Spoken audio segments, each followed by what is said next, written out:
Grabs, kung hindi niya sinabit tong pera sa dingding niya nung una pa lang, ang ibig ko sabihin wala naman tong pinagkaiba sa ibang normal na pera. Bakit sinabit? Pwede naman siya magsabit ng kahit anong klaseng pera dyan at walang ibang taong makakalam. Kahit kumuha ka na lang ngayon ng pera sa pitaka ko at isabit mo dyan sa dingding niya at walang... Dali, Patrick! Asan ang pitaka mo?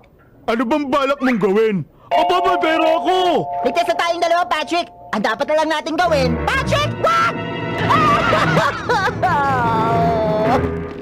Gusto mo? Okay, may oras pa. La la la la. Ano to? Hi, Mr. Krabs! SpongeBob, ba't nandiyan ka? Wala naman, tumatambay lang po. Boo! Bumaba ka nga mula dyan, bata! Nagpapatawa ka yata Wag, Mr. Krabs! Hindi yan totoong nakikita nyo! Nalagyan niyo ba ng pintura kanina ang pinakauna kong pera? Pasensya na po Patawarin niyo kami, talaga, Mr. pasensya na. Krabs! Tapos nakuha niyo pang drawingan ng Crayola. Naisip ko kasi baka makalusot. Makinig kayo, mga bata kayo. Alam niyo ba kung anong gagawin ko?